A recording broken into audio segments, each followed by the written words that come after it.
humanity, we set each other free.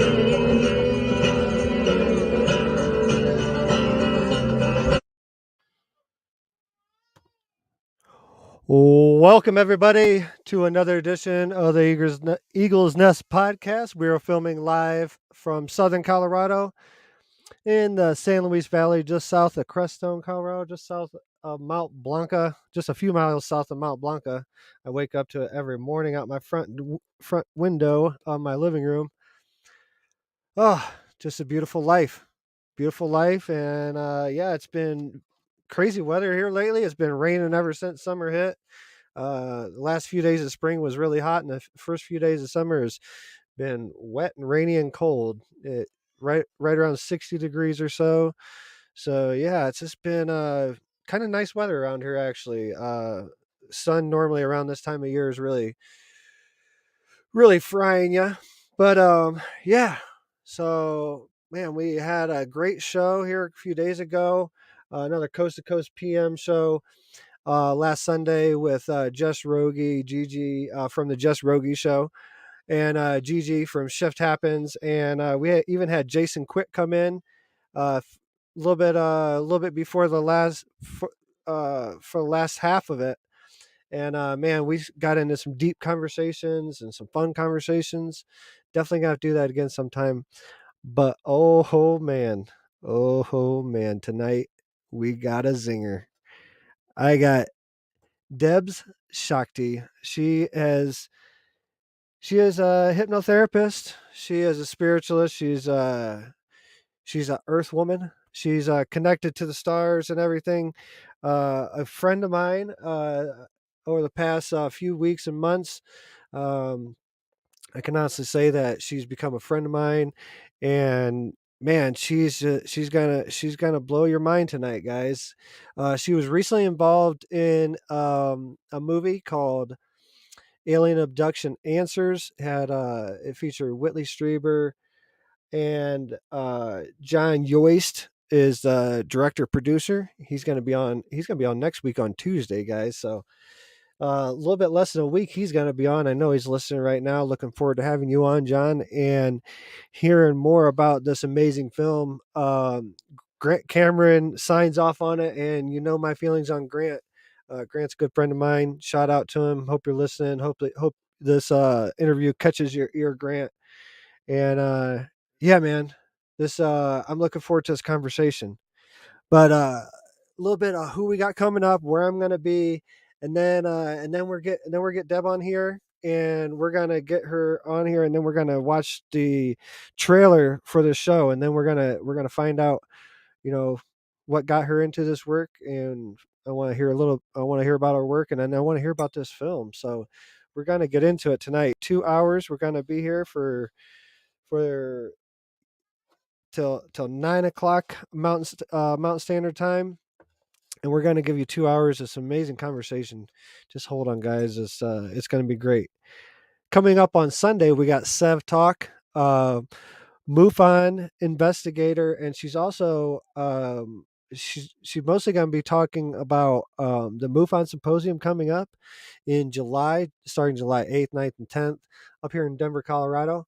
I'm going to be, and that leads me into what I'm going to be speaking at. I'm going to be speaking in Golden, Colorado on July 10th, right up there by Denver. So maybe I may make an appearance at the MUFON Symposium. We'll see. But anyways, we got Sev Talk coming up this Sunday. That's going to be an amazing conversation. She got plenty of years investigating UFOs, working with MUFON, and yeah, it's just that's going to be a great conversation. And then coming up on Tuesday, we got John Yost, which is the director producer for the show that we're going to be talking about tonight. A little bit of Deb's story is she was involved in this this recent video that was released. It is streaming now on Amazon Prime, and I've watched it. It's awesome. It's really touching on the next phase of this investigation, and where this, where the UFO phenomenon and the phenomenon in general is leading to. So this film really touches on that. So yeah, but we have such an amazing lineup of guests coming up. We got Charles, my buddy Charles Pate. He's in Florida. He runs a ketamine treatment facility. That he's going to be coming up in July. Let's see who else. Micah Danks. He's gonna be coming up in July talking about astrology. Um, yeah, there's just I know if I'm missing anyone, please forgive me. Oh, Dr. Christopher Macklin's coming up. He is going to be coming up July 3rd. That's coming up soon. July 3rd, Dr. Christopher Macklin. We're going to be talking about ET races. We're going to be discussing if there's evil ET races, bad ET races, what's their agenda, uh, secret presidential agreements, government agreements, and all of the sort. Yeah, that's going to be a great conversation as well. Um, yeah, I think that's about it. Let's get Deb in here. Just another. My son is teething, so he's coming up on 6 months old. He's got two teeth coming in the bottom right now. So if you hear him chiming in, he always wants to get involved in the podcast. He's going to be taking over before I know it. So he always likes to join in a little bit. So if he does, just just know that that's Hawk trying to chime in. Um, Oh yeah, I got invited to Star Knowledge conference that's coming up. It's still in the early stages. That's going to be in November. And also in November 18th, that's locked, stocked, and you can count on me being there, is going to be me and Ella Hawk and Beethoven, and who knows who else is going to go with us. But we're going to be at Zen Awakening Festival, Orlando, Florida, November 18th, 19th, and 20th. And yeah, you can catch us there. Bring your books out if you haven't signed. And yeah, if you want to hear me speak in person and take live questions and everything, that's going to be happening at Zen Awakening, guys. It's going to be amazing. This is my third year being there, and yeah, it's just it's really an honor being invited back there time after time whenever they have an event. My buddy Nico runs that show there, and such a good friend of mine. And yeah, November 18th, Zen Awakening Festival in Orlando, Florida. It's gonna be a great time, guys. If you really want to hang out with me and see who I am when I cut loose, come out to Zen Awakening, and yeah, to have some face to face time with me. Sit down and have some conversations around a campfire or something. Definitely looking forward to that trip coming up. But there's just so much amazing projects on the horizon, and yeah. Oh, man, starting a retreat tomorrow. We have retreaters showing up in the morning, and it's a couple. They're celebrating their wedding, and yeah, it's a private retreat, so it's going to be a couple days, and yeah, it's just all kicking off tomorrow. So just a real blessing to live this life I live, and looking forward to hosting a couple and showing them what we're about here at Sacred Journeys Within. But you are listening to the Eagles Nest podcast with Drew Banky, and without further ado, we're going to bring our special esteemed guest, Debz Shakti, into the show. Debz, welcome to the Eagles Nest podcast. Thank you, Drew. It's such an honor. I'm really, really happy to be here. I'm just delighted to get to talk to you again. So thank you for having me. Thank you for being here. Thank you for being here. So, um, we're gonna get this out of the way first, because if I mess up, I want to be able to restart it. I'm not good at sharing screens, but I am gonna see if I can share this screen. Okay, so this is a recent project that you were involved in, just released, maybe a month ago, a few weeks ago, on Hmm. Amazon Prime, and we're gonna watch the trailer right now. And here we go. This is not communication, it's communion.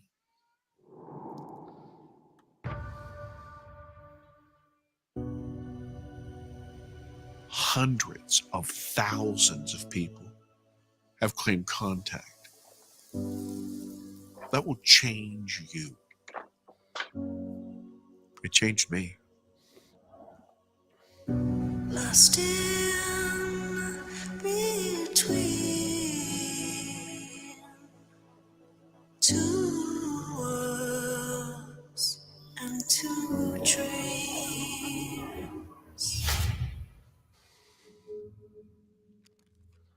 This was something that I kept buried for years. Strange things would happen. I didn't want anything to do with it anymore. He came at me, and I fought for my life. Ships started to pop up in the sky. And there's this bizarre disk of light. And it was moving across the sky very fast. The experience is often very terrifying. If I felt fear, I would crawl under my covers, hoping that it would go away, whatever it was. I know that we were put in that craft. I knew I was going to go to another planet.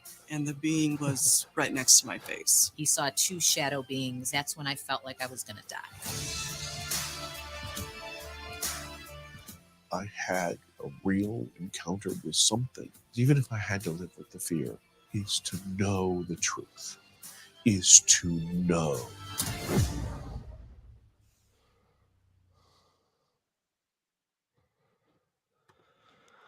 Woo. Whoa. So that's a heck of a way to start off the show. Yeah. So I hold on, still let me get close this out. goosebumps. Hold on a second. There we go. So what I want to backtrack a little bit. We're get into the documentary here in just a moment, but first and foremost, I ask every guest, what got you into this? Like what was life like? Was there ever alternative life and now there's a different Deb, or was it always been Debz? Well, Debz started a long time ago. My birth name is Deborah, which I detest because I think I'm always in trouble with the Catholic school nuns that I grew up with, when I hear that name. But and it's just too formal for me. No, a friend when I was very young started calling me Debz, and I just started using it. And now everything other than like my social security card and my passport, pretty much have Debz. Even pretty much all the books I've authored, everything is Debz. So it's just, and then the Shakti part is part of my sacred yogic name. I've been a yogi most of my life, and my initiate's name is Shakti Premananda. So that's too young. That's just really too long. So I just put the two together, and yeah. So, but to tell you, Drew, I came in to this world really pretty different. I came in with all of what you would call the psi gifts turned on. Very psychic, see and can manipulate energy to a point. And I was always a multidimensional, like consciously multidimensional person, interacting with other consciousness forms, and including ETs. And I had an alternate family that lived kind of overlaid my regular family when I was a child. Everybody just thought I was really imaginative. But, by the time I did start going to school, they realized that I should not be talking about these things to other people, and that it was going to set me apart. So it kind of got closed down for a while. But I'm old. I grew up in the hippie years, and so gratefully, when I became a teenager and started looking around, I found other people who were interested in the same things I was, who had the same gifts, and so I started kind of bringing it back out again. But I've always had contact with other life forms and been able to channel easily. I have, telepathic gifts and so forth. So, yeah, it's been a really cool life. And congruent with all of that, I also led a very successful corporate life all of my career too. So just kind of split down the middle. How interesting. Yeah. So let's talk about your work. Like, what do you? You're full time hypnotherapist now, Yep. Yep. and Yeah, I've been a I've been a hypnotherapist for over 40 years. I started back when I was studying clinical psychology at university. I was at one of the foremost schools for, in fact, the foremost school for that modality at the time, and I worked directly with the dean of the PhD program, and so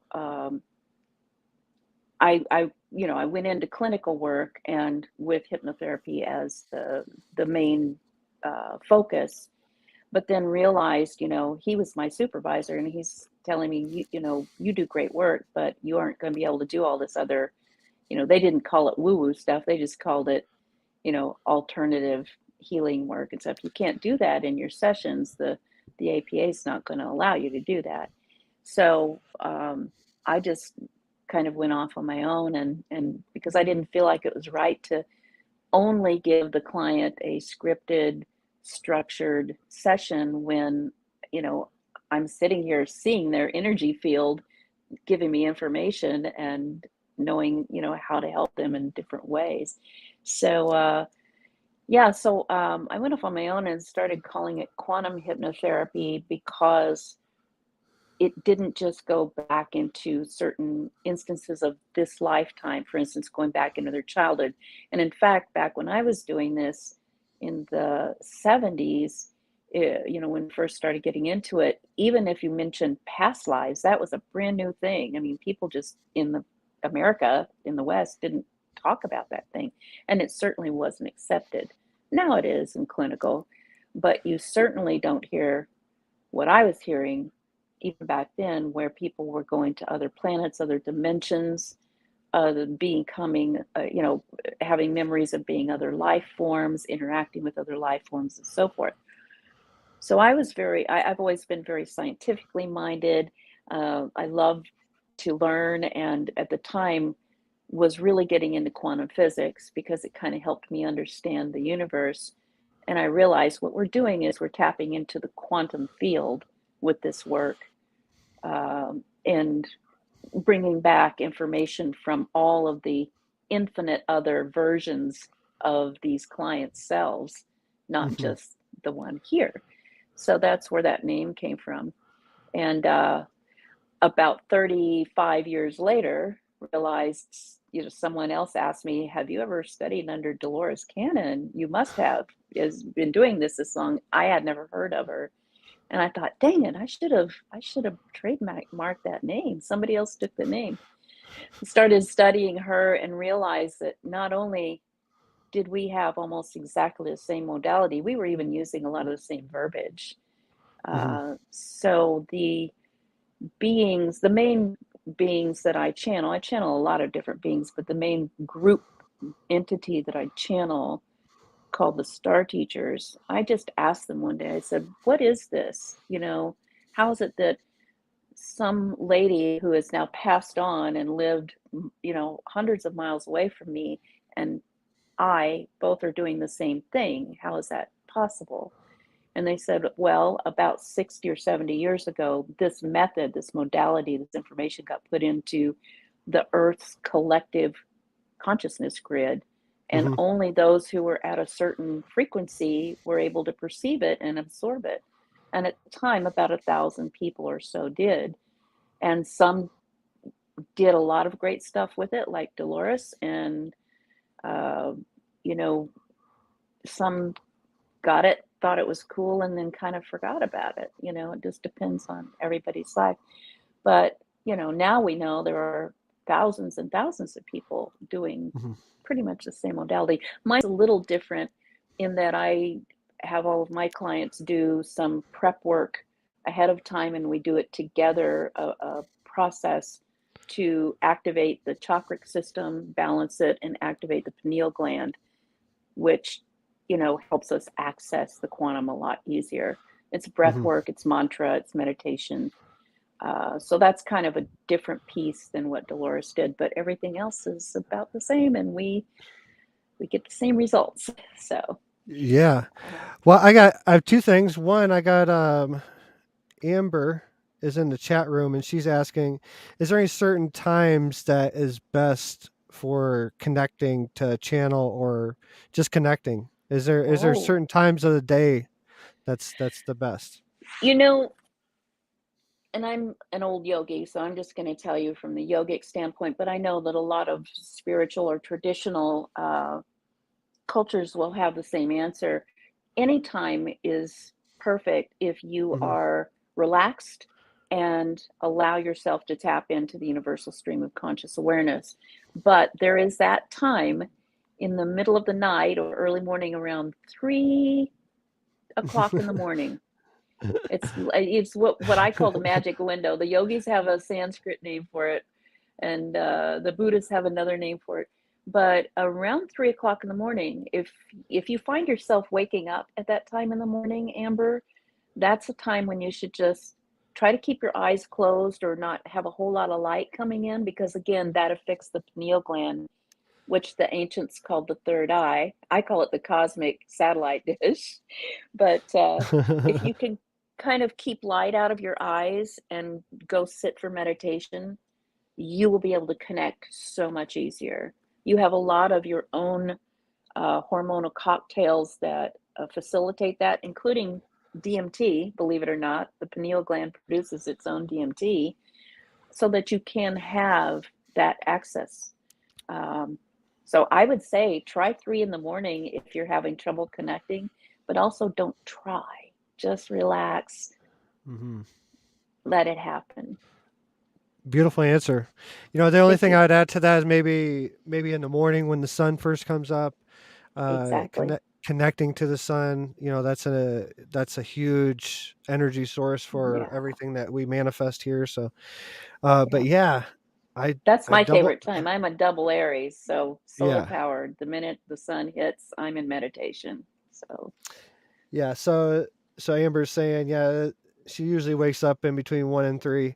Yeah, it's mhm. Amber, you're not alone. There's uh the same story goes. This is a common story. Yeah. Um yeah, if you've this a lot of things happen, a lot of sightings happen. I would say if you're waking up around that time, go outside and look at the stars. Like if you can't go Oh, to sleep, yes. go outside and look at the stars. You might just see something around that time. But Yeah. another thing I want to say before we move on, I was given my own modality on how to quantum heal, Hmm. and I was shown through my own experience that if you can get someone to you have a so before you have the person sit down with you, you talk to them, and then you have a predesignated memory that they're going to go back to. If they've had a birth of a child and they've been in the operating room and nothing went wrong, we're go with that one, because if Yeah. you can go or take them into that memory and we're start talking about that day, and Hmm. eventually if I can get 3 of their senses into that memory, they Yep. have left their body, and then Yep. from that point I can pull their higher self out and then talk to their higher self. But that's what I was You're shown doing through my exactly what I do. You get them to connect with their sensory information.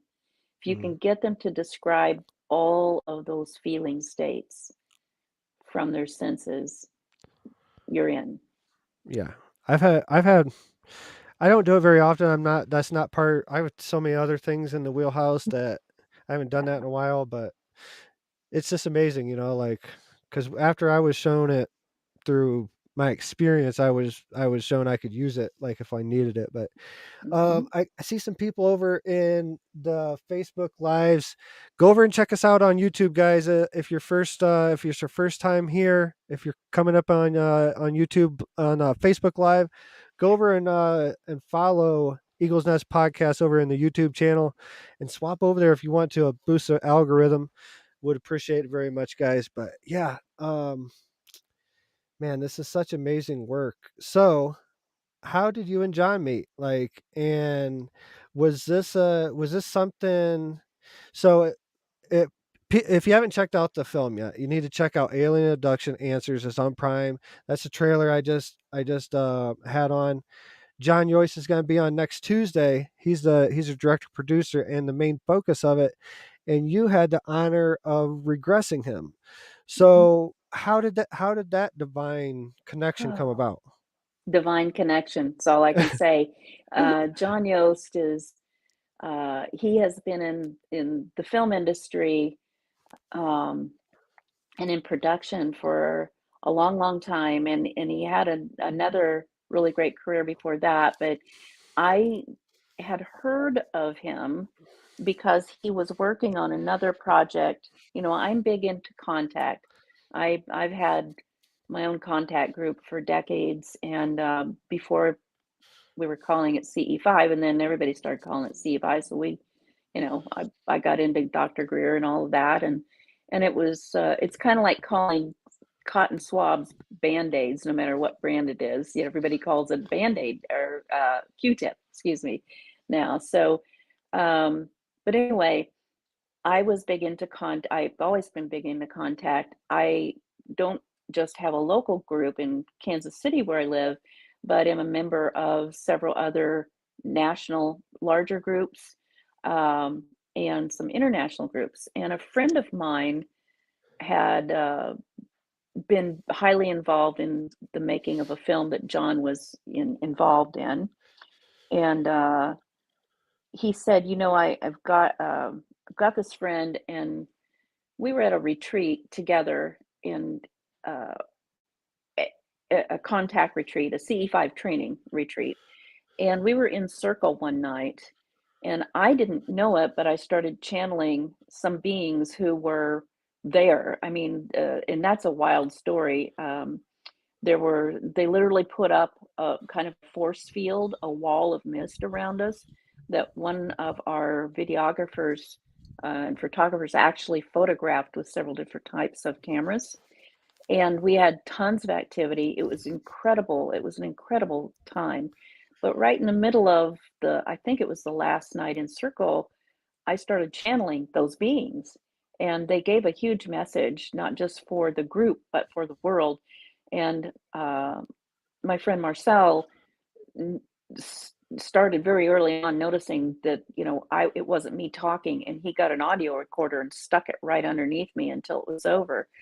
Well, he was so impressed with the message, we all were, that he wanted to get a meeting together with John and a person who was working with him to get another movie started about ET contact. And he was, hoping that I would get to be in the movie because of the channeling. And so they played it for them and everything, and they were very nice. And in this meeting, and I was so grateful for that meeting. It was really great. But in the meeting, I just felt something from John. It had nothing to do with what we were talking about. And after the meeting, I kept getting the message from the teachers, these beings, saying, you have to contact him and offer him a session. He's suffering. Just offer it to him, just a gift. And I'm like, I'm a human being too. I started resisting, like, he doesn't know me other than the little hour talk that we had. I don't even have his phone number. He's going to think I'm crazy. All of the resistance that you can think of was coming up. And they wouldn't leave me alone for about 2 days. And finally, I did have his email address. I sent him an email, told him what I was getting, and that I would love to offer him a session as a gift. And he emailed me right back, and I can't remember. We then we called each other. He said, let's talk. He called each other, and I don't really remember how it happens, but I think he said, how did you know? How you saw that? And so we started talking, and he agreed to work with me. But he was so terrified of an experience that he had when he was a 7-year-old boy, which you'll see in the film. Those of you who haven't seen it, I hope you'll watch it and see this story, because it's almost everyone story. It's probably your story. You had a scary thing happen or a confusing thing happen when you were a child, and you didn't understand it, and it may have affected you for the rest of your life like it did him. So he was so scared of the whole thing that it took us about a year and a half of working and becoming friends and growing to trust each other, doing little mini parts of this process, till one day he called me a couple of Octobers ago and he said, I think I'm ready to do the big one. He called it the big one. Ready to do the big one now. I said, great. Let's set that up. It was right in the middle of the pandemic. And I said, I'll set up a Zoom and we'll do it. And he's like, no, you don't understand. I want to do it, but I want to do it to help the world. I'm realizing other people have had this kind of experience and I want to get it on film real time. Are you up for that? And I was like, wow. Will that even work? Are you going to be able to relax? Well, and I've never allowed anyone in the room other than the client. Even when I was doing them in person, I've been doing them almost exclusively over Skype and then Zoom for years before this happened. But and we were in the middle of the pandemic, and at the time, I don't think we could even travel by air yet. And I had all of these excuses why we couldn't get together and do it in person. And he said, "No, it's going to happen. It'll happen if you say yes. It'll happen." And sure enough, boom, boom, boom, everything started falling in place. And we did the session. It was hours and hours and hours long, and they were so wonderful to me. They literally recreated my office in a movie set, and they honored my request to have no one else in the room. So they set up all the equipment and did everything remotely in other parts of the studio complex. But the session, which part of it you see in the film, it was about 6 hours long. 5.5, 6 hours long, and to cram all that in a 92-minute movie is impossible, but we got the gist of it in there. It was so profound what happened that he realized it's just bigger. There's a lot more to this movie than just him. And we started talking about some of the other experiencers that had childhood experiences that I'd worked with, and he asked if maybe we could get some of them in the film too. And I said I would try. It took a lot of finagling, but we did get some really great experiences in there. And then we thought we were finished with the film. Took about a year, and he said, there's one person I've always wanted to be in this film, and it's Whitley Strieber, the author of Communion. And but I just don't know how to get him. And I'm like, you know what? I know a guy who knows the guy. And I've always wanted to meet him too. He made a big difference in my life. I always just wanted to meet him and say thank you for putting that picture on your book cover that fell on my foot when I was in the potty training section of the parenting aisle in the bookstore looking for a book to help my child. And this book falls on my foot with that face, that iconic face looking up at me. And I've always wanted to thank him for that, because I thought in my whole life, I was the only one who had ever seen that face. So, to cut the long story short, I called my friend who was really good friends with Whitley, and he got us a meeting. And Whitley's not an easy convincer. He has a lot of borders up because of his fame. But he fell in love with John and agreed. And within 2 weeks, we went out to California and filmed with him, and then the film was complete.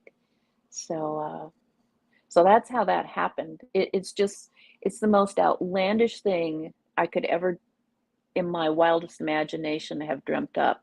I can't even imagining all of that happening. 3 years ago, I would have never. And I'm a wild imagination person, but when you say divinely ordained or something, that it definitely was, I think. Yeah. So Yeah, I believe every moment is, tell you the truth. I do too. But it's just, I'm so happy that this story is moving forward in so many different facets. We had the Oh, me too. we had the Congress, the UFO Congress hearing, a couple, a month or so ago, and that's touching on a certain frequency of the collective, and then you Yep. have you have this project coming out, and it's touching on another frequency of the collective, Hmm. and you know it's enough to where everybody is can look out there and say, okay, there's a project, or there's a video, there's a documentary that's addressing where I'm at in this process. Yes. And a lot of people in our community, in the podcast, in the UFO podcast community, and spirituality or woo podcast community, talk down on the hearing, like it didn't mean anything, but they're not Mm. taking into account the the mass amount of the population that it did blow their mind, that Yes. that there is these crafts out there. Mhm. There's certain people on this path where the crafts really don't raise eyebrows like they used to. It's No. more figuring out what the phenomenon is. And that leads me Mhm. to my next question for you. What is the phenomenon to you? Well, the phenomenon, and that's a good term for it.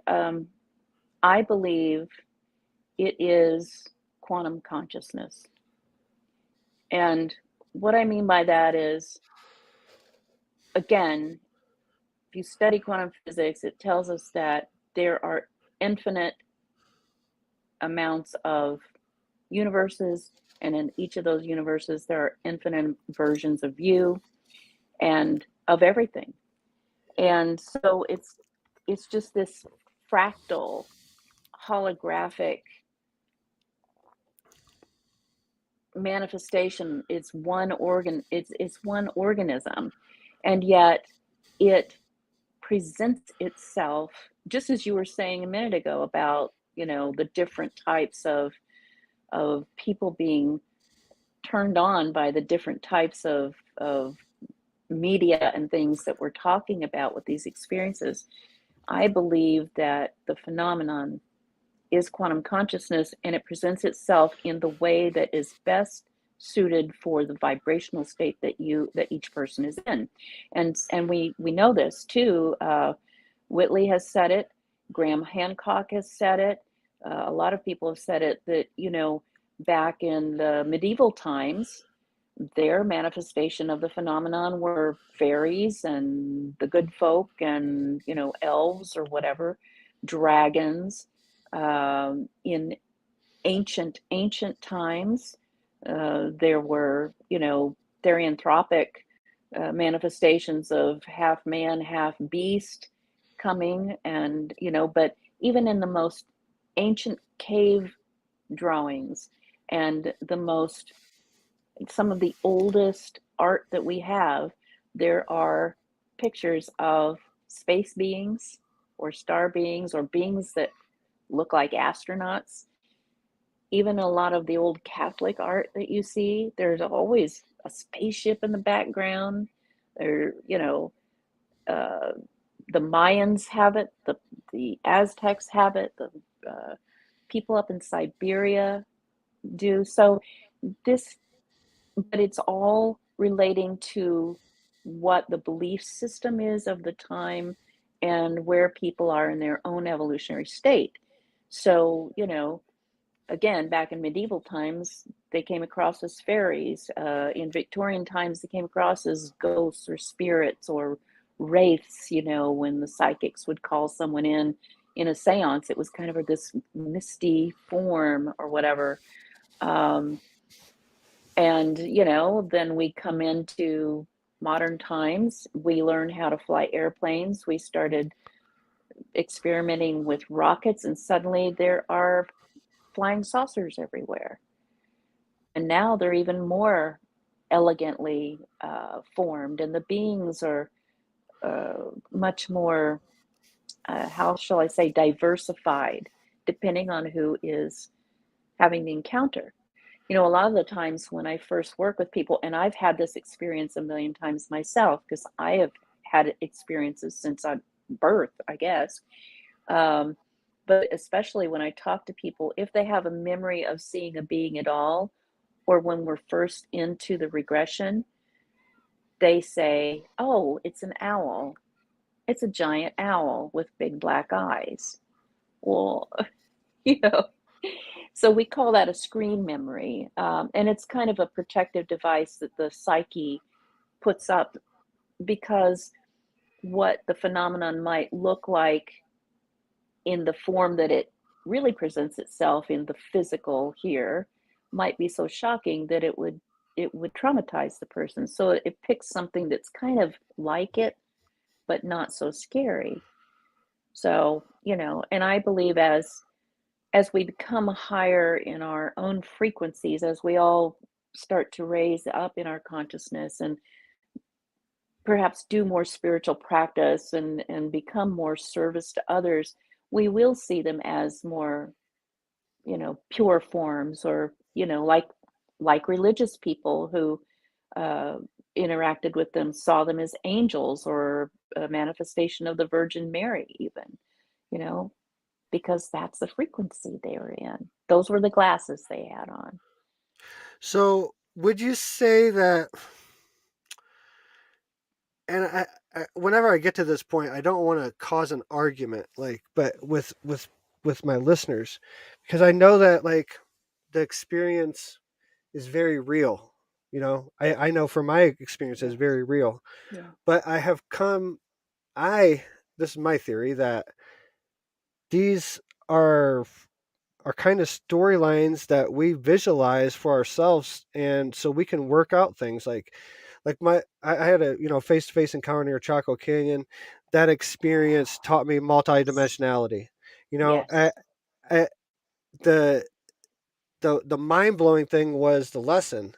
The experience, looking back, the experience was a small, I mean, it was shocking, but Yeah. it was like a design. You know, I subscribe to the oneness aspect, the Yes. source aspect of everything. Hmm. So it's kind of hard for me to, you know, buy into some of the things that people talk about. Like, um, I want to get your thoughts. Do you think there's a negative ET races out there? Is that possible in your wheelhouse, or is the negativity aspects of the consciousness playing out? Yes and yes. I believe yes and yes, because, you know, I used to be really firm in saying there are no evil ETs, there is no, you know, all of that stuff is in your mind, and that is true. It depends on where your mind is and what vibrational state your, you know, your frequency is at that time, where your, let's just say where your developmental state is.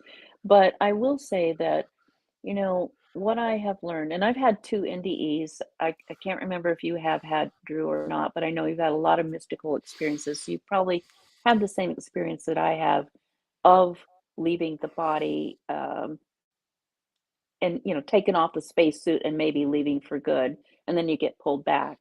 But I know for sure there is no death. There's no death. You're just taking off the spacesuit. You Mhm. know, this thing that we have on, this body, is just a spacesuit so that we can walk around in this environment safely. That's all it is, and have an experience. But once you take it off, you're so liberated and free to experience another layer of being at your will. But so I do say I don't believe there is any good or evil. There just is life, and the different frequencies and manifestation of those frequencies along a spectrum. And what makes them good or evil or dark or light are your responses to what you are focused on, which is all you can perceive. That's what your reality is. Whatever you're focusing on is your reality. So, are there, to get back to your question, are there bad ETs? Well, if that's where your vibrational state is, if that's where your consciousness is focused, more than likely you're going, if you're going to experience some, you might have some of those, um, or people might call them demons or whatever. But the way you can counteract that is to do things to keep yourself from those layers. That's all the practice is. That's all of our spiritual practices are, to keep us raising higher so that we can have more benevolent, positive, pleasing experiences. That's the practice. So people who are in that really fear-based kind of reality, because they keep perpetuating it by focusing on, they watch all the scary ET movies, or they watch all the, hack 'em up horror movies and things like that. Well, they wonder why their world looks so awful.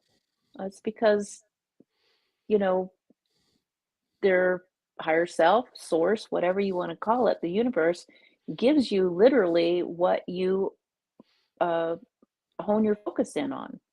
It wants to give you more of that. It's literal. It doesn't understand, oh, I'm just here visiting. I just want to look at this for an amusement.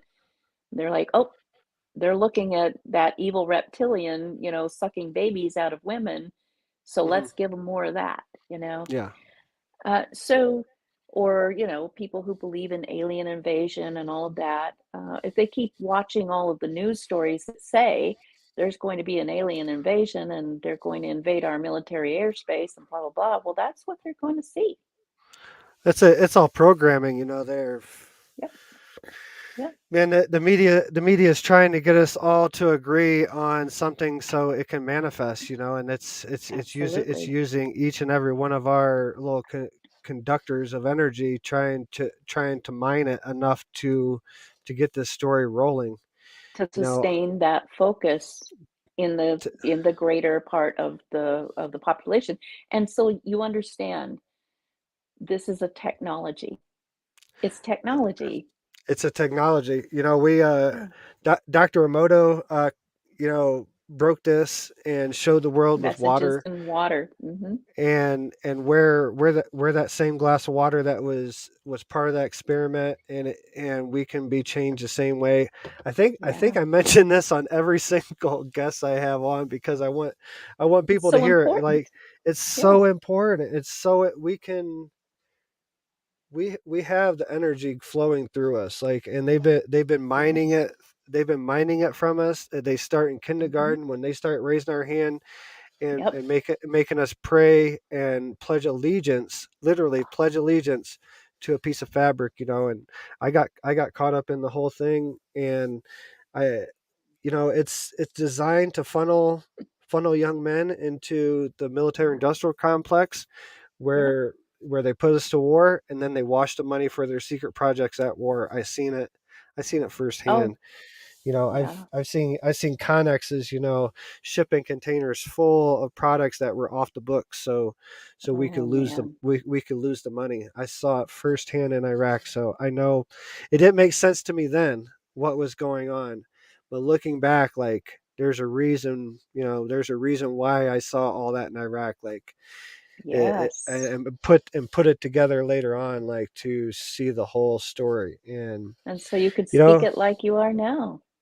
and You're waking it, people up, Drew. it ties into the past couple of years, what we've been going through with the mask and all that stuff, Yes. with the Mexican beer situation. Hmm. And these tribal ways, and we're gonna get into this in just a moment, but these tribal ways is something that saved my life, and this is something that I pass on to. And people talk about, like, it's new age spirituality or new age healing. This is not new age. This is It's ancient eight technology. this is 8,000 years old. This is 4,000 Yep. years old. This is some of these ceremonies. The Whippy ceremony that I talk a lot about in my books, they date back all the Yes. way to the Neanderthal days. They Yep. found proof that the Neanderthals were doing Whippy ceremonies, which is literally pretty much a seance with frequency and vibration. Tesla had it dead on the money. Right. Yep. What is and you might have some connection to this. What's your thoughts on psychedelics and the phenomenon connection? What is their part? You know what? This is so interesting because, like I said, I grew up in the hippie years and everybody was doing psychedelics. But I had a resistance to it because I was uh, into yoga and meditation, and I was seeing the same things in meditation that my friends were seeing on LSD, and before that peyote. But you know, at some point, I decided to try uh, LSD because it was the only thing that was available to me. And I've always been deeply spiritual, very, at a very early age, I balked at the whole religious thing. I got thrown out of Catholic school so many times, even as a first grader, for asking the wrong questions. But I was deeply spiritual because the beings I'm interacting with are giving me all this information, and it was very spiritual. So, you know, I decided to try LSD. And the first time I did it, when I was ignorant, I was just a kid. I was like a teenager. I didn't know you needed to pay attention to set and setting and all of that. I just wanted to see the cool stuff. Well, I saw cool stuff for about 20 minutes, and I'm extremely sensitive, more than most people. So I saw cool stuff for about 20 minutes, and then it was about 16 hours of absolute hell, what I thought was hell. Well, you know, we'll get back to that in a minute, but I have this 3-time rule for everything because I'm a very open-minded person. So I'm like, okay, that wasn't that fun, but I'll give it another chance. I gave it another chance. It was the same exact thing. Gorgeous experience for about 20 minutes and about 16 hours of being in the dungeon with the devil. And I'm like, okay, I'll try it the last time, but if it happens again, that's it for me. And it did. It was terrible. It was scary as hell for real. Well, what I didn't know back then is, that's the initiation process. That's you're looking at you're inside. You're looking at all of the stuff that you need to work on, right? But I was looking at it as something scary, that was happening to me. It wasn't me. So I let it go for decades and decades and decades and decades. And I'm a very pure person as far as I'm very take care of my body. I've always been an elite athlete and a yogi, and so and vegan for a bazillion years. So I didn't really drink a whole lot ever, and I didn't do a lot of drugs or anything like that. So I just kind of let it go. Now that I'm in my over my mid 60s, the last couple years, there's been so much information coming to me from the people that I admire the most, from all of these scientists, from all of these psychologists, from all of these neurobiologists, talking about the psychedelic experience and spirituality. And one of the big authors that I am so in love with is Graham Hancock. And, he has done ayahuasca, I think now 70 times, maybe more. But he has also done the most work on the history and archaeology of humankind and of their spiritual connection and how it all comes together. And he wrote a great book. It originally was called Supernatural. It's now been remastered and renamed Visionary. If you haven't ever read it, it's the book to read. Very long, very technical, but super good about this.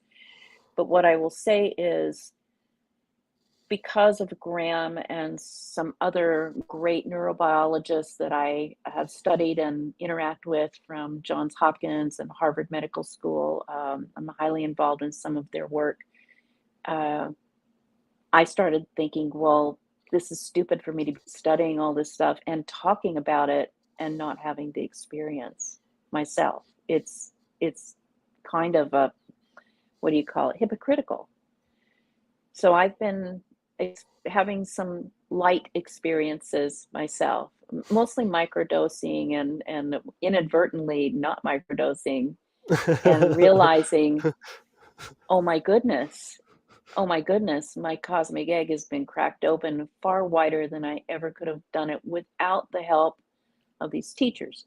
So to go back to the main group entity that I channel, who call themselves the teachers, they call themselves the star teachers. Actually, they don't call themselves anything. We asked for a name and they finally said, okay, if you have to have a label, here it is.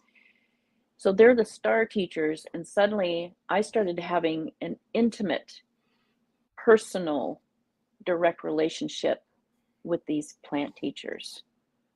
So there's star teachers, there's plant teachers. I've been working with crystals and other geologic materials all my life. They're the mineral teachers. There are teachers from the animal kingdom. There are teachers everywhere. You can't get away from the teachers.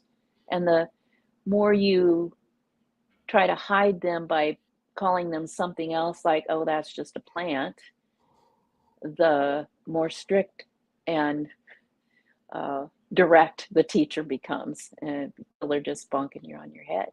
And I believe that the plant teachers are the ones who are going to help mankind jump over that threshold from 3D to 5D. And it's happening very, very soon. It's like the 100th monkey thing. There is so much happening.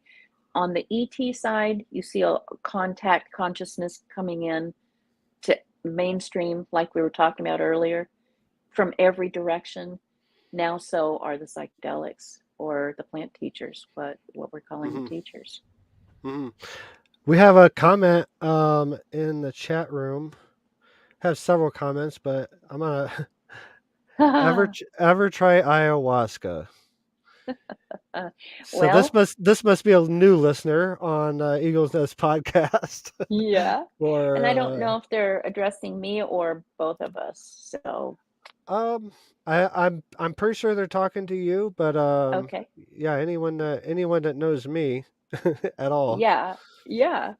Well, I'm going to just blow everybody's mind and say, no, I have never I have never drank ayahuasca, but since I decided that I was going to partake and actually became part, a very deep part of a new church, because in the U.S. you have to have a church affiliation to be able to offer the sacrament or partake in the sacrament. Recently became very involved in a church called Cosmic Tree of Life, and am going to be partaking in an intimate physical relationship with Mother Ayahuasca. But the minute I said yes to that several months ago, Mother Ayahuasca has been coming into my meditations and even into my consciousness, and even in physical form, even when I'm out hiking or running. I mean, she's there, and she is a strict teacher, but she's a beautiful teacher. So I have not drank ayahuasca yet, but I'm already having a relationship, and I'm telling you, I'm both very excited and a little terrified about what's going to happen here in a couple of months. But I'm up for it. I tell everyone ayahuasca, once you cross that free will threshold, that's all she needs. She's not contained. If you think that the medicine is contained inside a bottle and a liquid, you don't understand what's going on. For me, like my first couple experiences with ayahuasca, really my first time going to ayahuasca, had really no idea about the spiritual aspect of it, but got really shown. I think when we talked, I talked a little bit when we first talked. I talked a little bit about my first couple ceremonies, but yes, yeah, it's yeah, I agree with everything that you said. I believe the plants are going to lead the way. For me, ayahuasca is the divine. She represents the divine feminine consciousness vibration of the whole universe. Half of the whole recipe. She's much larger than a ritual from the Amazon. She's much larger than that. But she showed me a vision where I was off the planet and I saw the vines coming out and wrapping around the whole planet and holding the planet through this process. So I totally Yeah. agree with you. I think Her embrace. her I see the her same embrace, thing. The embrace is what it's called. So her embrace. So man, yeah, you had 16 hours of a bad trip, huh? So it took you dude. 16 hours to decide that it was all your mind that was gonna say which way is No, it going. this is the crazy thing. I'm I'm on a cot on the razor thin, pencil tip thin tip of the highest mountain that one could imagine in a very dark, it was dark, blackish green environment, and all I could see was thousands of miles down. And if I moved, if I even breathed, that little cot would move just enough where it felt like it was going to tip over and I was going to plummet down into the abyss. And that's what it was for about 16 hours. And the whole time I'm telling myself, you stupid idiot. How could you let a tiny quarter-inch square of clear something take this much control over your mind? Get a grip. Just tell it no. And the more I told it no, the more it's like, the bed's going to tip a little bit more if you keep arguing with me. You have to stay here, and it was horrible. And there were just these growling noises, and now I realize that the growling noises were jaguar. I'm part of the jaguar lineage, I believe, from some ancient South American cultures. But I all I heard were growling things, and it was scary as heck, and I didn't have any context for it. But yet my spirit was trying to tell me. So these experiences that we're talking about, whether they are psychedelic experiences or they're ET encounters or they're encounters with a haunted presence in an old house or whatever, I call them post-it notes from your higher self to your conscious self about waking up to something new that you need to be taking care of, or um, maybe it's a turn left sign on your path. That's all they are. But they have to be super startling, or maybe even just so wildly different from your everyday conscious, walking around, or unconscious walking around in society, in your culture, so that you'll actually pay attention and look at the people who are out here now.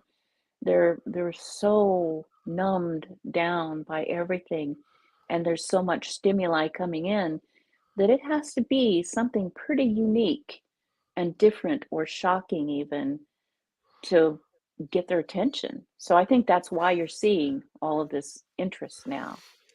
I call it paradigm shifts. The Oh yeah, medicine, these sacred ceremonies, the universe is about paradigm shifts right now. Whether it yeah, be in the sky, whether it be internal, whether it be in your dreams, whether it be in a Wim Hof session or oh ayahuasca yeah, ceremony. It's yep. about paradigm shifts, and it's uh, us as a collective, as a world, we're going through so many paradigm shifts right now. We're going through a war that Russia's involved in. That's a Hmm. paradigm shift Hmm. for people. Hmm. The UFO Congress hearing, that's a paradigm shift for people. Yep.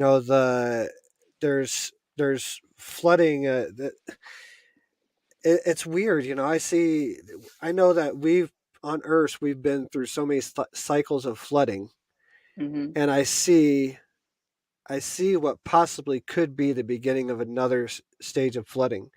It's Oh happening. yes. It's happening in Yellowstone. It's happening Yeah. in there was just it's not just flooding. There's earthquakes. There's if you look at and this is talked about in ancient Egypt checks like the Emerald Tablets. It talks Oh about yes. if you really want to understand consciousness and you want to understand the world, get a viewpoint from off planet and look at the Earth and understand that's Hmm. alive. But if we can Yes. understand that she's alive, like this Hmm. dirt that you're stepping on, it's an actual being just like It's you. a body. Yeah. It's a body, And Yeah. what's it look like if we're I've been doing these ceremonies since 2016 with ayahuasca. I've been through so many purges, and I've seen so many other people purge. It's not, I don't get hung up on the puking anymore. You know, I understand that they're releasing something. Sure. What would it look like if the Earth was a being? Let's just play a little game with the Yes. the With collective. a metaphor. Yeah. What if she was alive, and what if she was going through a purge right now? What if she was going through a Mhm. ceremony trying to evolve into a different consciousness? She would look Yeah. like she was shaking. She would look like there was an earthquake today in Afghanistan. That was almost Yeah. 6.0 on the Richter scale. It's like Yeah. 5.8 or 5.9. There She'd was have fever, chills. fever, chills, shaking, and throwing up. Yeah. And but Feel you like can she eat. was on fire. It's about your perspective. I preach this all the time. Like, this is your perspective is what can change everything. You know Absolutely. what is I'd love to hear your definition. What is 3D and what is 5D? Like, Okay. what is your viewpoint on this? Well, my viewpoint is informed greatly by the conversations that I have with these higher level beings because, you know, I always thought there was more to life than what we're walking around on too, and what's perceived by our eyes, ears, nose, and mouth. But um, 3D is, if you're talking geometry, 3D is, you know, if you draw a point on a piece of paper, that's the first dimension. It's a point. If you draw 2 points and a line between them, that's the second dimension. You at least have a, a flat surface.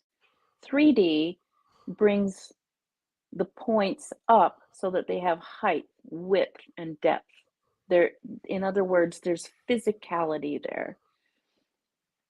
And 5D, 4D, the simple explanation is that's the element of time. It's the construct of time. There's a little bit more there than that, but I won't go into it now.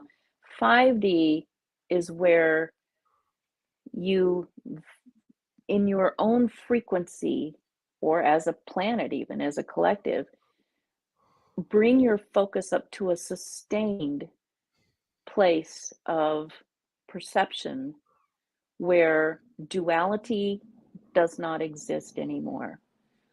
In other words, in the third dimension, or the third density, as some life forms call it,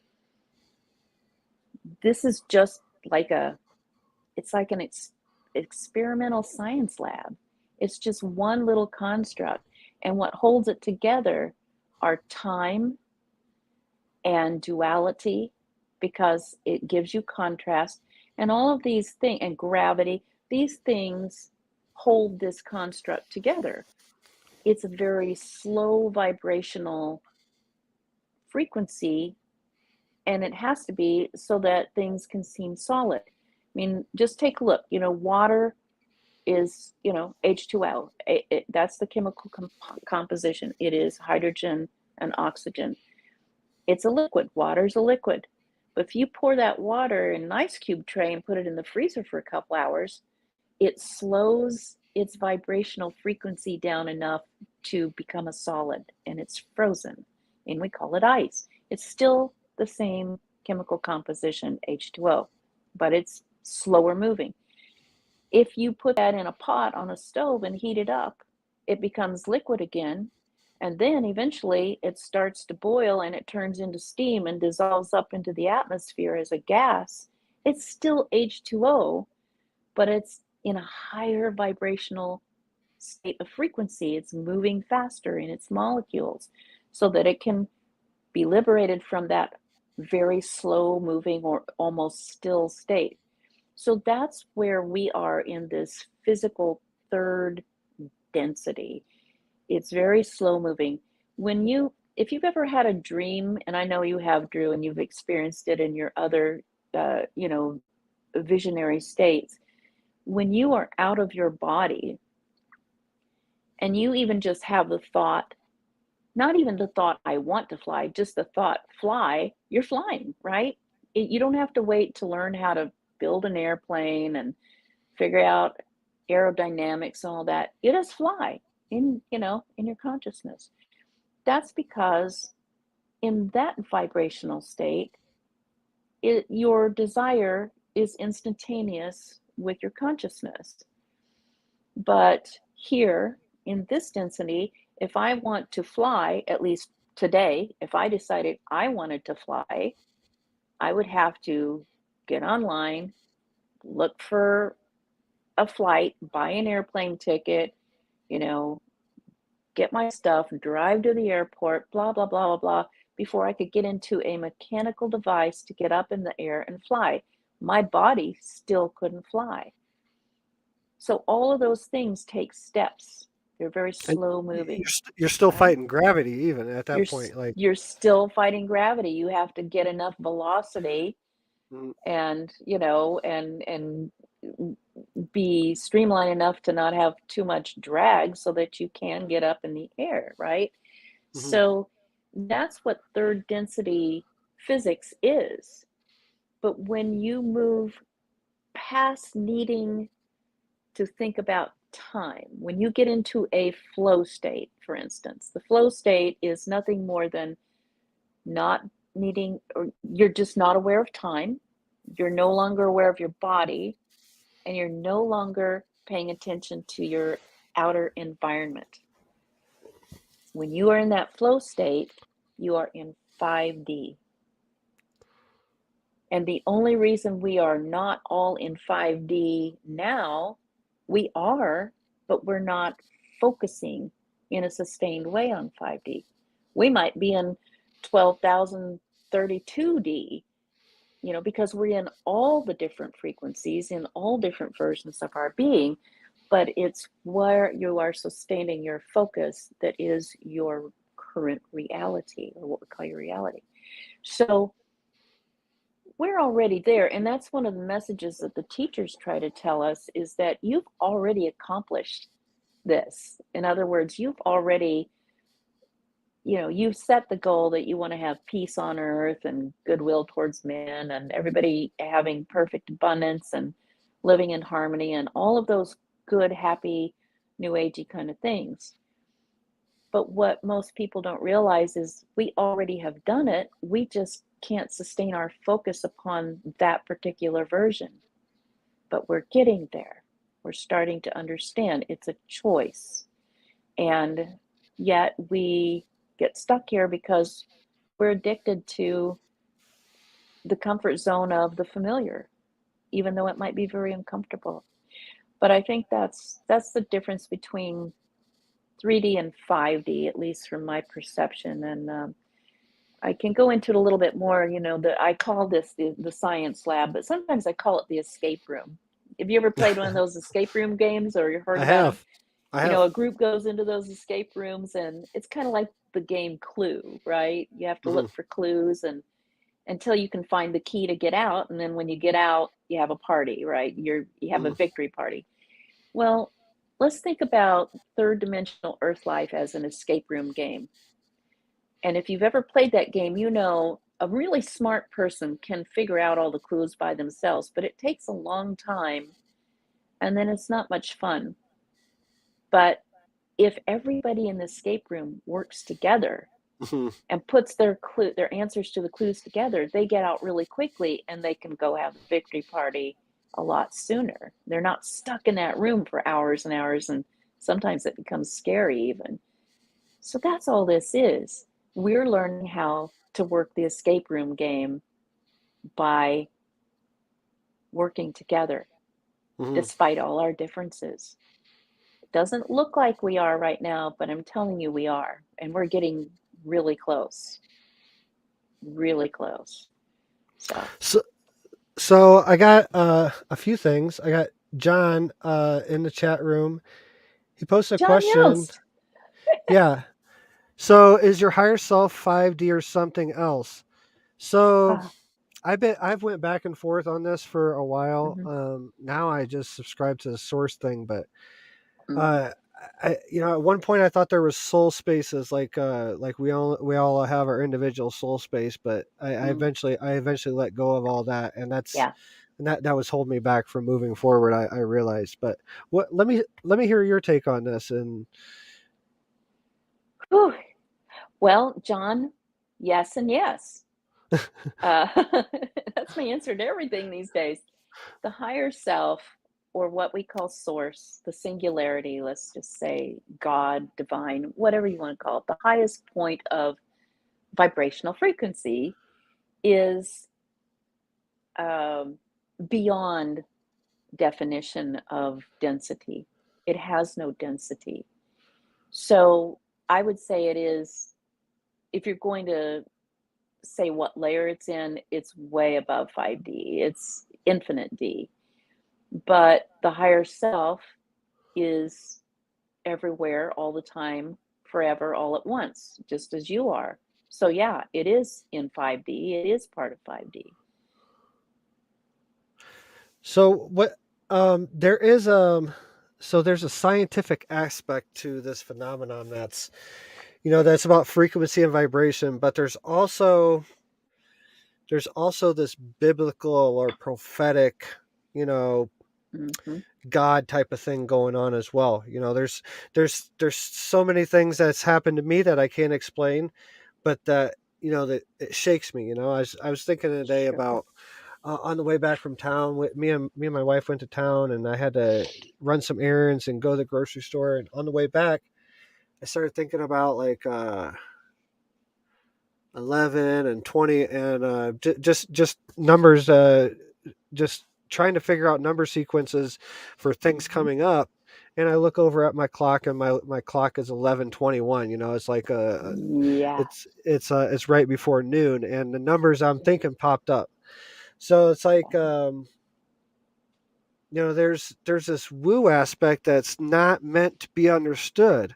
And I think Mm-hmm. if we try to figure it out, it really drives us up the wall. I think there's an aspect that we're, especially in this form, when Yeah, we're in this form, yeah. when we're in this form, this woo aspect has to be there to keep us going.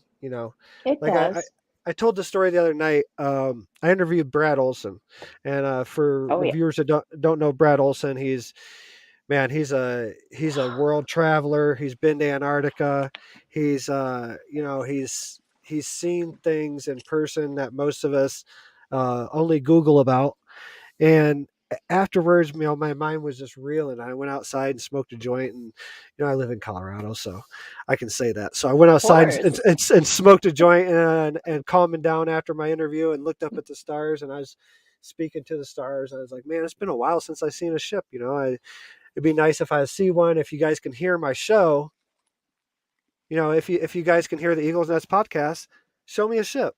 And man, for the next 30 minutes, I seen the most ships I ever seen in one time. It Incredible. was it was just a incredible experience. And Mm. uh, I forgot to mention about solstice. Happy solstice, everybody! And Yes. the days are about as bright as long as they're gonna be right now. They're getting shorter, but we're going into this new phase, and I think it's so poignant about what we're going through as a collective. The timing of all this. There was just an amazing picture that come out recently of of of man, it was all over the internet. I don't know if you've seen it. I should share it. I'm going to share it on my Twitter after this, guys. Check me out on Twitter, over at Drew Banky, over at Twitter. But I'm going to share a picture where, if you haven't seen it, it's like looks like a donut in the sky, and this ship that went through. Mm-hmm. This is what I've been waiting on. I'm tired of hearing about the triangle crafts and tic tacs and all this stuff. Mm-hmm. These are the ships and the show that I've been waiting to see in the sky. The Mm-hmm. one that really questions, not of the diameter of who's flying or the trajectory Oh, or how fast it's going, but this gets into really, really, you know not to play on another documentary, but a tear in the sky. Really, like, it's Yeah. crazy stuff going on right now, Yeah. and You're ripping through the fabric of space the time. universe. Yeah, it's not For even space time. It's the universe. It's creation, basically. They've told me, because I have a lot of friends who are in MUFON and all that, and everybody's all wanting to figure out propulsion systems and how the craft hold together and how they make it through all these millions of light years. And literally, they say what you call our craft are part of our consciousness, part of us. They're a living being as well, and they're just a physical manifestation so that you can notice what's happening, but they go at the speed of consciousness and they're fueled by love. That's the answer I keep giving. And so you're going to see some really bizarre and cool things from here on out. That's all they keep saying. Just buckle up, because you're going to see some stuff you've never thought you'd see before, but it's going to be undeniable, like what you're just talking about. Now, does that mean people's imaginations are starting to expand to Mhm. fuel this new manifestation? So, Yes. so, Well, so really, so really, we're we're remembering past. remembering we're remembering to allow our imaginations to expand. We have limitless power. And in fact, you know, in the process that I do with the quantum hypnosis, I tell people the imagination is your superpower. It is Mm, not, you know, my parents a million times in my childhood said, quit imagining things, quit making stuff up. I'm like, now I know for sure we're the creator. We are mhm, making stuff up. You use the mhm, power of the imagination all the time and you don't even realize it. When you're daydreaming, you are literally connecting instantaneously to another layer of your being in another frequency. That's not just some fictional thing, that's real. What you desire or feel or think up or say instantaneously, you're connecting to that in the frequency where it's most prevalently active. You've mhm, already created it. So if you can envision, for instance, you were talking about group energy a while ago. This is why we try to make contact globally in groups or any type of global meditation. If you can harness that technology, and that's what it is, of the group energy for a specific intention, and you can feel it and visualize it and taste it and smell it, you literally are sustaining the focus. And when you get enough of the mass of the species doing it, that's when you jump that, or what I call, you hit escape velocity. And then you're there mhm. and you can maintain it and you're no longer here. So the imagination, you ask, are we expanding our capacity for imagination? Yes, but it's not really expanding. We're remembering how vast and Mhm. real and valid that is. And I was we're starting to use it. mhm. I was told by one of my teachers one time, and man, I sat with it for a long time before I like weeks before I come back to him. But he's like, after a peyote ceremony one time, he goes, "Hey, Drew, you have a very active imagination," and Mhm. man, I I was so shocked by it. I didn't say anything, and there was a bunch of other people there, so he got to talking, we got separated, and man, I just sat with him like I can't believe he doesn't believe like what like what I'm going through, like and all this stuff. And Yeah. it was almost a month later, I saw him again. I'm like, hey man, like, like last time he was talking about my imagination, he's like, it it, it was a compliment. It was it was not, and Yes. it really, it hit me after a while, what it was, what he was Yes. talking about. And Yes. another thing I get asked a lot, and I think we're speaking on this, but I want to voice it for the audience that, I get asked this all the time. You think it's the medicine, you think it's placebo, you think it's this and that. I don't think there's anything but placebo. I think it's I all don't either. placebo. I don't I either. think I think all the magic. I think all the magic of ayahuasca, and I go out on a limb. I think all the magic of ayahuasca, anything other than source itself, which is us like self actualizing, Yes. and taking down the borders, that the false border, just like we have false borders that are the borders for states and countries, and Yeah. this, that, and the other. We have false borders. I know I'm looking at another aspect of myself right now where Yeah. we're hashing through an idea as Hmm. one being right now, We and are. connected to the audience as well. We are. Speaking of the audience, if you're on Facebook, go over and check us out. Like us on YouTube at the Eagles Nest Podcast. Looks like we have a lot of new viewers come in on Facebook, so go check us out on YouTube. Like us over there, and trying to grow that to where we can monetize that bad boy and get some money coming back into this thing. Yes, But please. yeah, And what you were it's a just saying process. is that you and I, we're really one being talking to each other and hashing this out. You always hear me in my broadcasts and in my online things, and even in all of my sessions. I always, as a yogi, I have always said namaste, which means, kind of the light in me recognizes the light in you, or whatever, the divine in me. But more than ever, I use the old Mayan greeting, in Lakesh, which means I am another you. I am another you. And they say that, the Mayans say that they were originally seeded from the beings from the Pleiades, and they are they're called the star people. And they were given that greeting, which they call a technology for creating harmony amongst the different tribes. When they're walking through the jungle and they see, you know, uh, another tribe coming at them, while they're on the hunt, you can either show compassion and friendship, or you can start a war, right? But they were all told to do this and say in Lakesh, and recognize that they are another you. And so you can't, why would you harm another version of yourself? I'm literally looking at another version of myself. So I love that greeting in Lakesh. It's like aloha, it's like namaste, but it's, or, namaskara. It's just a beautiful thing, but it's the truth. People just It don't realize it. it is the truth. Like, and so let's talk about like negative programming. Like Okay. we've been we've we've been uh, nothing is perfect.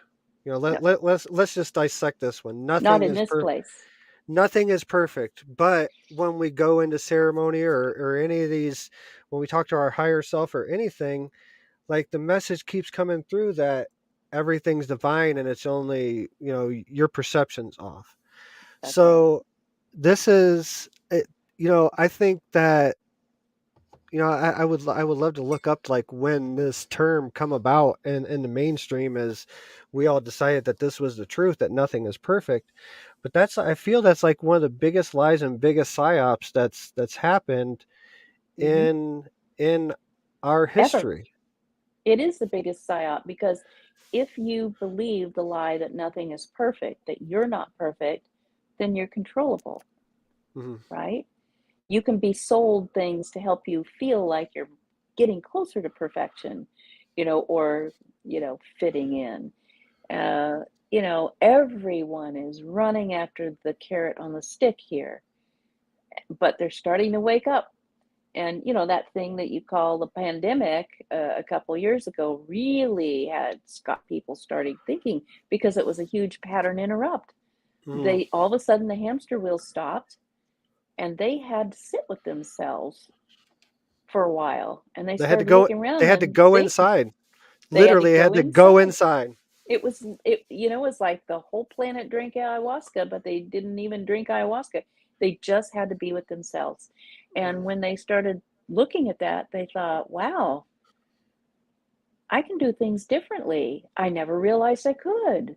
I might even be able to work from home. And, I didn't need to commute to that job. I could do, even if I keep the same job, I could be doing the job from home, and different things. I could be helping my older neighbor next door instead of staying stuck at home watching TV, because you can only do that for so long before you get really sick of it. And a lot of people did, the ones who were awake enough. So it is the biggest psyop, but we are starting to get these startling pattern interrupts. And it's just the higher self coming through saying, okay, kids, everybody out of the pool, it's time to do something else. Mm-hmm. And then the desire really does come for something else. I get people coming to me every single day in my sessions saying, I know I'm supposed to be doing something more. And I'm very confused and I'm irritated at my life right now, but I can't figure it out. It's like I know there's something more, but I can't figure it out.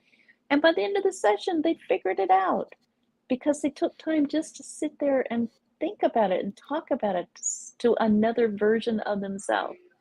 I think that's what I do in my work. Is my only function really is to hold space for them to process. And because human beings by nature, in this construct anyway, are so outward reinforcing that they can't do something for themselves until they get permission or validation from someone outside of them. Mm-hmm. So I guess I'm that person. Another one it's a direct attack on our consciousness. It's saying your God is blasphemy. Mm, You know, mm, mm. that's the I am. The I am is a code, is a vibrational code that It is. is starting to spread. I learned about the I am power in 2018 or so, Yeah. and now I'm starting to see it spread into more and more people. Just I see Oh, yeah. them capitalize, the I am when they make a statement on Facebook or emails, Yep. this, that, and the other, and it's like, okay, this, I know what they've been through. Like I know that they're on a different level. Uh, you know, Coming up through my spiritual experience, I've had the unique opportunity to be around a lot of very, very high profile spiritual teachers in the Native Yes. American community. Yeah. And I watched them. I knew that this was my path. Ayahuasca told me this was my path. So I really, over the years, since 2016, and when a new teacher would come into my realm, and I knew that I would spend time with them or whatever. I'd watch them and I would see something that struck me, and I just wanted to know the secret. They walk with their hands Yes. behind their back and the Mm-hmm. smirk on their face, and I'm sitting here going through this hell. I'm going through ceremonies, puking, drinking tons of ayahuasca, and just so going through all these different visions, and questioning my sanity, and having visions of Jesus, and questioning my sanity, and then Mm-hmm. finally, really the NDE at Sundance in 2019, Oh. that was when I released my fear of death, and then Mm-hmm. all my other fears dissolved. Like, I Yeah. realized, like, all fear was a subset of the fear of death. Because Yes. people that are scared of height, they're not scared of the height. They're scared of No. falling from that height and dying. Exactly. It's playing in the background. And my theory is all fear is a fear of death of some way, form, or fashion. Um, and when I realized that I couldn't die, and I realized what eternal life really was, all that dissolved, and then the real magic started happening, and now I walk around with this smirk that Yeah. I know. It's That Mona just, Lisa smile. yeah, it's just always there, whether I stub my toe or not. I know that I'm dissecting my experience. Why did I stub my toe? There's a reason. Exactly. There's a reason behind it. What's It's the connected. lesson there? Yeah. What am I So what am I learning? So what's the timeline on all this? Like, are we gonna is 2022 the year of the event or events or what? Well, Like, I get asked that a lot, and what the answer that always comes is this particular incarnation, this particular timeline in the human species, in this particular Earth, third dimensional, version, this one is the pinnacle one where you hit that escape velocity. And what they say is, and it's not just my guides that I'm channeling or the people that I talk to or my ET best friend that comes in and talks to me about this stuff. It's guides from all over the place, people channeling everywhere. Just everyday people are starting to talk about this. Things come this close to absolute annihilation before the human race wakes up and says, "Oh my God, what are we doing?" And then it changes. It doesn't change overnight, but it changes very fast. And it's in this timeline. And what I'm being told is the people who are living right now in this incarnation, you and me and all the people listening, it's within in this incarnation. So what are you talking about? Maybe in the next 100 years, or maybe at the end of 100 years. And, I'm 66, so it could be any day. But, we've heard people, you call it the woo, or people call it the new age people, or whatever people want to call the, movement of the time. You hear these people say over and over again, oh, it's the end is near, or, the nirvana is happening tomorrow, or whatever. It's not that set in stone, but this is the first time I have ever been constantly bombarded with the fact that this incarnation as a human is my last, and that's by choice, in this density. And that all of this, what one of the bands of the 60s used to sing about, this ball of confusion that we're on right now, it gets its shit together in this particular timeline, in my incarnation, in yours. So that's a speck on the calendar of life. I would say it happens very soon. I don't have a date. I'm not going to say it's 2022 or 2025. I'm just saying keep your eyes open, and you better be the best you can be so that you can be up for it and enjoy it, not be afraid of it. mhm. Mhm. Yeah, I totally agree. I think if we ever do put a date on, I think it changes. I think the date changes once. If we were to say a date right Yeah, now, I think the universe would be like, okay, we got to shift it. yeah. Because we can't have anybody knowing the exact date. Like Yeah, it's it's like those implants, where the doctor goes in, like even Whitley talks about, he wanted to have his implant that he found taken out because it was annoying, and then he was mad that it was in there. And finally he found a doctor who literally actually believed him and found it and wanted to take it out, and it started moving. Mhm. And then he realized, oh, and his wife Annie said, "No, don't ever take that out." We find out later on in one of his books that he co-authored with her after she passed away why that is. And I'm not going to give away that punchline, but it's very cool.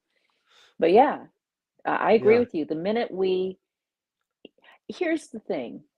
I've been a yoga teacher almost all my life, and one of the seemingly simplest poses you can teach somebody is tree pose.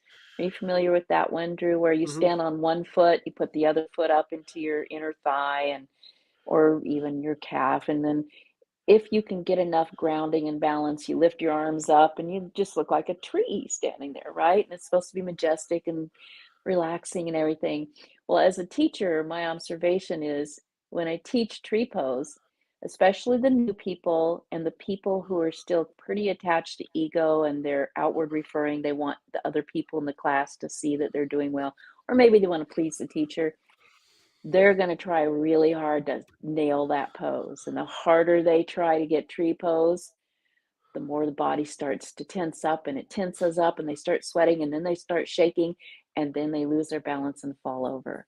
The people who relax, who don't care so much, who trust that they're going to be the best tree they can be in that moment, and they don't care what other people think, they nail the pose and they feel great in it, which is the whole purpose of doing tree pose. And that's what happens in any part of creation. When you start to try to control it, define it, put it in a box, cause division around it, try to hoard it, try too hard to make it happen, resistance occurs, and resistance is pushback. And it's going to be a lot harder to make it happen. Being in that flow state is how we have it happen. We allow it to happen. And how can we do that? We got a little under 20 minutes left. How can a normal person, like without ayahuasca, without Wim Hof, like what can a normal person do to help themselves move forward in this? Because honestly, this is a collective thing we're going through, but it's also an individual. It's very much an individual sport that we're playing right now. It's a very intimate individual sport. Well, my pat answer is, my path is through meditation. But really what I want to say is just allow yourself to get in some sort of flow state, again, where you're not aware of time passing, you're not aware of the aches and pains or whatever in your body, and you're not aware of the outside environment. So maybe your form of practice is playing music or dancing or hiking or running or drumming or painting, or journaling or anytime you can get in that flow state, you are literally, we're talking neurobiology now, you're getting into, in the lighter form, getting lost in a book or daydreaming or whatever, you're in that alpha state. That's an early state of meditation, mindfulness, or flow. But when you get into the theta state and you mix it with a little gamma, which is like this highly focused, super energized state, but you're like super relaxed and you don't care about anything else other than what's just happening within you, that's gold. That is the flow state. And when you can get in the flow state more and more often and remember how it feels, then you can get in it more and more easily, no matter what's happening around you.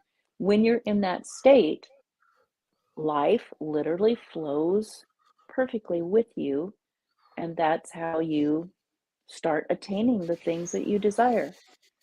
It's effortless. And that's the big lie. That's the big psyop too, is nothing comes without great pain and struggle and suffering. It's the exact opposite. It is the exact opposite. We are little mice running through the maze, looking for that piece of cheese, when all along, right behind us was a wheel of cheese. If we would just turn around and quit looking at all of the forced manipulations that we've been indoctrinated to believe in. So for people, again, the little process that I give as homework to my clients and my students, it's good for anybody, but it doesn't have to be that exact one. You mentioned Wim Hof. Wim Hof's breathing practice, it's an offshoot of an old ancient yogic practice that was probably pre-human, even. It's a way to get all of the crystals, the tiny crystals that are embedded in every one of your cells, and indeed in a great concentration in the pineal gland up at the top of your head, to vibrate and oscillate all at the same rate of frequency in coherence.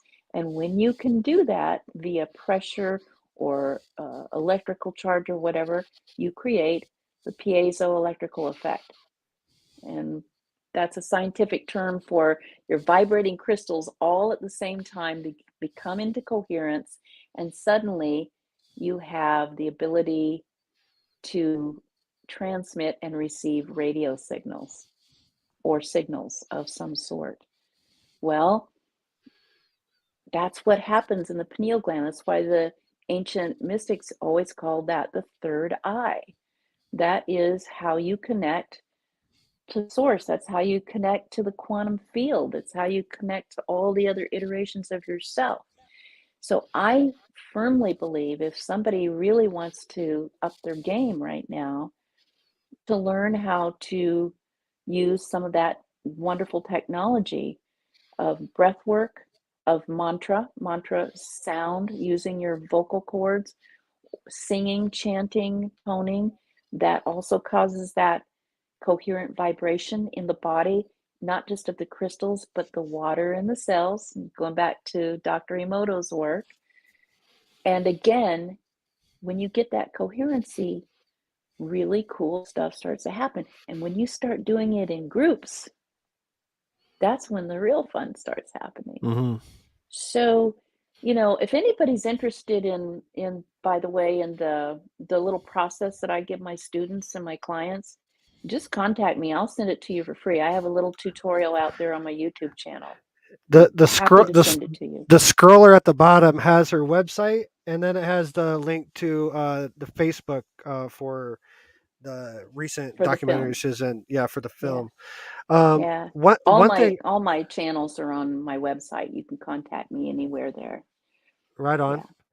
So yeah, one thing I would like to point out, and for this, I call it the lazy man's ascension process, is using binaural beats. Oh, You can yes. you can YouTube, and they're pretty accurate. Like the frequencies on there, you can you Mm-hmm. can look at what you want to affect, whether it be your heart chakra, your root chakra, Yeah. third eye, this, that, and the other. And you can find the frequency and set it beside your bed. Turn it down low enough where you don't even have to really hear it. Your body's still gonna No. absorb it. That glass of water that Dr. Emoto had is still gonna absorb that. And yeah, Yeah. I would, looking for good books, like I got two good suggestions for you. But I have to 1,000. They're so good. to to raise your consciousness. Yeah, check out my books. New listeners, if you haven't checked out my books, I'm Perfect and So Are You. Find Your Inner Guru. They're on Amazon, and they're also, oh my god, hold on, trying to do too many things at once. Oh, Sacred Journeys Within. I Yeah. have copies of my second book available. I'm sold out of my first book over at the website, but if you order from Sacred Journeys Within, you get an autographed copy of the second book, which is Find Your Inner Guru, and that's answering the question, what happens after the ascension? Like, what, how do you What's still next? yeah, what's next? Do you Yeah. still do you still wash your clothes, and you still have to drive and get cut off in traffic, and it's okay to cuss people out every now and then?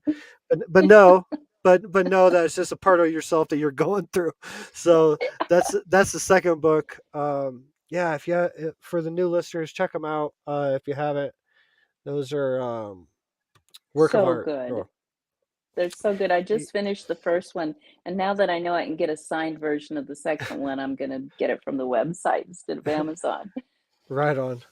Yeah, I get a lot more. I get a lot more of the cake if it goes through there. Let me take this off for a second. Yeah. So what's next for Debs? Like, I'm assuming you're getting a lot lot busier after the Oh release man. of the film. Like, well, Yeah. what's next on the list? I mean, you got a medicine church you're starting, Mm-hmm. and all kinds of Yeah. stuff. Yeah. Melissa Kane is she's the progenitor of Cosmic Tree of Life Church. She's the person who owns Big Arb Resort, where a lot of the film Alien Abduction Answers was shot. It's where we hold a lot of our CE5 training retreats. It's a hot spot for activity. It's amazing and gorgeous. But yeah, so the church is getting up and running, and we're hoping that we get to have you be a huge part of that as well, Drew. I'm so excited about it. That's news to come for the masses who are listening. But we're actually already at work on the second film. John Yost, his original idea, once he realized it was more than just documenting his session, and the film turned into the cinematic, beautiful message that it turned into. We quickly he realized, and I agreed, and our guidance agreed, that it should be a trilogy, because there's so much more to the story. And so he got a download not long ago with the complete film, like all at once. And it's moving now out of just, yes, this phenomenon is real. There are people all over the world having these experiences. Uh, they're explaining them in many different ways. Now, the second part is going to start exploring the consciousness aspect of it in depth. And that's really all I can say about it right now, other than um, this type of work with plant teachers is going to be one of the modalities that we're going to really be looking at and featuring in that film. So yeah, we actually had a meeting this morning talking about, how we're going to proceed, and it's really exciting. There's a lot of other stuff in the works with my beautiful friend John Yost, and with Melissa Kane, and all of the experiencers you saw in that film. We're on a journey together. But you mentioned my work. It has exploded. It actually started exploding when the pandemic hit. I thought it would disappear because, my work is, discretionary funds go to pay for, the exchange for my work usually. But like I said, people were stuck at home and they had to be with themselves, and they didn't really know how to navigate those waters. Mm-hmm. So I became very busy through the pandemic and beyond. And then once this film hit about a month ago, wow, wow, wow. I'm so incredibly humbled by how many people are asking for sessions and interviews, and presentations at conferences and things. I really don't know where it's going. I'm going to just stay in flow and let spirit take me. That's really a long time ago. I just said I realized I had a purpose, but I didn't know what it was, because I do so many things. And I just said, I'm at your service. Just use me for the highest good, and I'm yours. And once I said that, things started really, really accelerating and happening in a really wonderful way. I can relate for sure.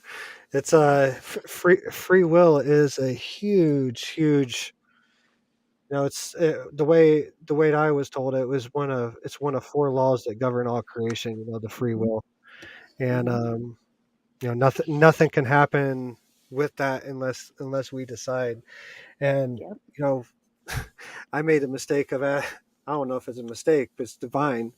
But one of the first things I asked for was the truth out of these ceremonies, and man, Oh, I got hit with the truth, like, and it really blew my mind. But I'm glad I was able, you know, all these years later, of finally starting to really settle into that truth. It took years mhm. to digest it. I think I'd be digesting it my whole life, but Yeah, I think for we all sure, have.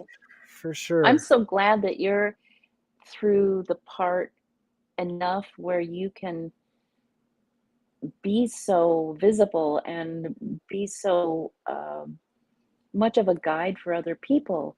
People see you and they see themselves. So many people do, especially veterans. Mhm. Veterans get pigeonholed into these little, dark little places, and they're forgotten. And you are Mhm. literally ripping those things open and saying, hey, come out into the sunlight, man. Mhm. We're all Yeah, here for you, yeah, you know? literally the sunlight. That's one thing. Literally the sunlight. One Yes. thing, that the Mayans, Aztecs, Yes. Egyptians, Yep. they all had connections to the sun. And Yep. when I finally started tapping into that medicine, Oh, yes. this is how it happened. I'll share the story real quick. one morning I was out feeding my horses, and the sun was coming up in the east, and it just hit the top of the mountains, and I was getting those first rays, you know. And this is I got a this like couple days after I had this dream, you know, to tell me this dream was telling me to go out and meditate in the sun when it was coming up. Mhm. And so I was looking at the sun, and I was thinking, you know, I was thinking about the I am, the oneness, and everything. And I was thinking about the distance between me and the sun of all illusion, you know. And as I was looking at the sun, I got sucked into it. You know, Oh, the rays went from being straight rays coming into my eyes to curved, and it just curved me, you know, pulled me, created a embraced you. circle. Yeah, Yeah. create a circle in between me and the sun. That circle closed, and I become one with the sun. Mm, And you know, really got to experience the source from the physical aspect. You know how I describe the construct of the universe being, you know, source being our sun, and mhm. you know, even our universe has chakra systems, and we talk, you know, Yes. I talk about this in my other in other interviews and talks a lot about how, you know, I believe the whole creation starts and stops here on Earth. You know, Mhm. the people talk about how Earth is a young being. I think that's their own perception of Yeah. themselves and applying it to the Earth.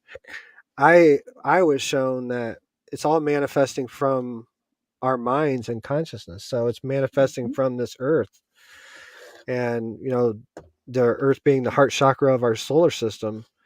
You know, it is just goes to, you know, for me, it goes to prove that, and proven in many other ways.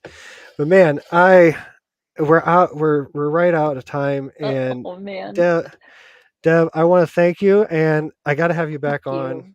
I got to Oh, have you back on soon. There's so much I want to get into that we didn't get into. I want to get into Egypt with you, and oh that yes. connection, and all that. Yeah, but Anytime, my friend. I am at your service. I'm so grateful for our friendship. I'm so grateful Me too. for you. You're such a beautiful being. You're such a beautiful reflection, you know, to look at. Thank you. Just inside and out, everything about you. You're just glowing. Um, you know, I had As someone are talk. you, man. Mm. I feel on fire, man. I really do. You know, people ask me about chopping off my dreads. I just chopped off my dreads a few weeks ago, and I feel I was worried I was gonna lose a connection. You know, like my Native American Oh teachings and yeah. stuff talk about long No, hair I know. being close to the earth, connected to the, you Yeah. know, the ether Times and are whatever. different now. Yeah. That Yeah. that technology, it really was real. But now we have again raised in our vibrational state. So Mm. that technology it's something that's from the past. We don't need that anymore. You're you're creating the new technology. You are the new technology. Yeah, I believe, you know, I had someone answer the phenomenon question. I asked a lot of my guests a lot of the same questions in the beginning, you know, just trying to Mhm. get things rolling. And the Sure. phenomenon question was answered one time. I asked them, "What is a phenomenon to you?" And they said, "We are the phenomenon." Oh wow, yeah. And that was So probably the spot on. spot on. But man, we are right out of time. I'm just going to Yeah. end it right here and say Thank you. we'll have you back on. Stick around, Deb, and I'll talk to you in just a second. All right. In Lakesh. I'm another you. All right. All right, everybody. That was another episode of Eagles Nest Podcast. If you're listening over on Facebook, go over, check out my YouTube, follow it. I got tons of great interviews in the past, tons of great interviews coming up, and yeah, it's growing every day. So help us grow that. Give us a like, share, subscribe, hit that bell. If you haven't checked out my books, go over to Amazon.com or the website sacredjourneyswithin.com and check out I'm Perfect and So Are You and Find Your Inner Guru. And check us out on Sunday. We're next up is Sev Talk. She's going to be coming up on Sunday talking about the MUFON Symposium and her work as a MUFON investigator. And then we got John Yost. He's in the chat room right now listening. He's going to be coming up next Tuesday. And we're going to be getting even more into this amazing film and much more and learning more about John straight from his mouth. He's going to be on here live next Tuesday. So Thank you, everybody, for supporting the Eagles Nest podcast. And I am Drew Banky. Thank you, and have a blessed day. Namaste.